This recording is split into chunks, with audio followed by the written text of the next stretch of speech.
Start of script. Have you ever heard of a story that just doesn't add up? A story that leaves you with more questions than answers? Today, we're diving into a case that has haunted many. A story of a beloved actor whose life ended far too soon under a cloud of suspicion. This is the story of Yu Meng Long. It was September 11th, 2025. The news broke, sending shockwaves through the entertainment industry and beyond. Yu Meng Long, known to his fans by his stage name Yu Meng Long, was found dead at the prestigious Sunshine Upper East complex in Beijing. He was only 37 years old. Within just 12 hours, the official investigation was concluded. The cause of death was declared an accidental fall after drinking. The case was officially closed. But for millions of people, the story was just beginning. Who was Yu Meng Long? Born in Urumqi, Xinjiang, he had worked his way up in a notoriously tough industry. He was known for his talent, of course, but also for his character. Friends and colleagues described him as humble, hardworking, and intensely private. In an industry often plagued by scandals, Yu Meng Long was a breath of fresh air. He had no public feuds, no controversies, just a quiet dedication to his craft. He was the kind of person you felt you could trust, the kind of star who felt like a friend. So, when the official report came out, it just didn't sit right with the public. An accidental fall? For a man known for his discipline and quiet nature, the narrative felt too simple, too clean, too rushed. And then, fragments of a darker story began to surface. Messages he had sent to his mother just days before his death were leaked. In them, he spoke of fear. He mentioned dirty money and a chilling premonition that someone wanted to kill him. These weren't the words of someone about to have a careless accident. These were the words of a man who felt his life was in danger. Let's reconstruct the final hours of his life based on the information that trickled out. The night before his death, Yu Meng Long attended a small, private party. There were about 15 or 16 people there. It wasn't a wild celebrity bash, but an intimate gathering. Witnesses who were present later anonymously shared that Yu Meng Long seemed anything but relaxed. They described him as tense, withdrawn, and constantly looking over his shoulder. He wasn't the life of the party. He was a man carrying a heavy burden. Then, around 2 a.m., a scream pierced the night air at the complex. It was sharp, sudden, and full of terror. Shortly after that scream, Yu Meng Long fell from a high floor. The official story would have you believe these two events are unrelated. A scream in the night, followed by an accidental fall. But for those asking questions, it felt like a crucial piece of a puzzle that was being deliberately scattered. This is where the story goes from tragic to deeply unsettling. The investigation was closed in a record 12 hours. For a high-profile case involving a major celebrity, this speed was unheard of. It raised immediate red flags. Key pieces of evidence that should have been central to any thorough investigation were mysteriously absent.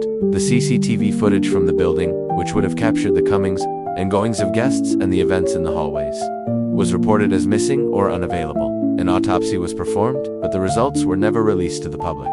What did it find? We may never know. The statements from the 15 to 16 witnesses at the party were also never made public. What did they see? What did they hear? Their accounts were sealed away, hidden from public view. Then came the statement from his family. A brief, heartbreaking message from his mother was released, echoing the official line. It was an accident. After that single statement, she fell silent. A grieving mother, who had just received messages from her son saying he feared for his life, now publicly accepting the official narrative without another word. This silence was deafening, and many interpreted it not as acceptance, but as fear. As the public's questions grew louder, a strange and coordinated digital cleanup began.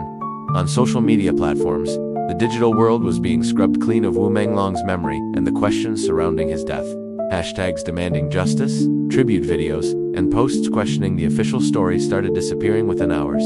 Accounts that were vocal in demanding answers were suspended. It was a swift, efficient, and chilling campaign of censorship. The attempt to control the narrative was so aggressive that it had the opposite effect. It didn't quell the suspicion. It amplified it. It was like trying to put out a fire with gasoline. The public's reaction was a firestorm of disbelief and anger. Why the rush to close the case? Why was crucial evidence like CCTV footage missing? Why were the autopsy results and witness statements kept secret? And most importantly, why was there such a massive effort to silence any and all discussion about it?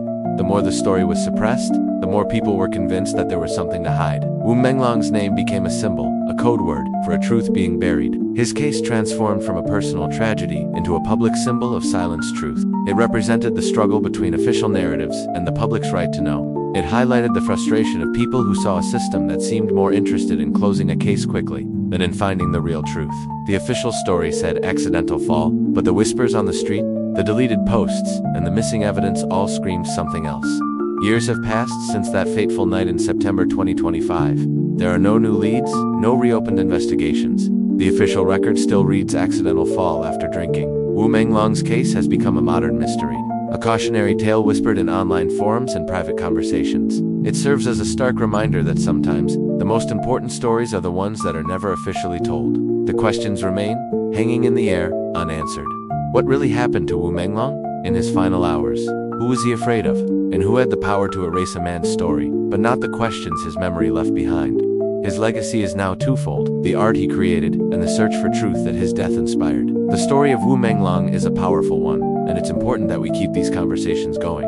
Thank you for joining me in exploring this complex and tragic case.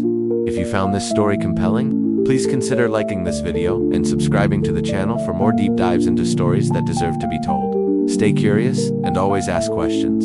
See you next time.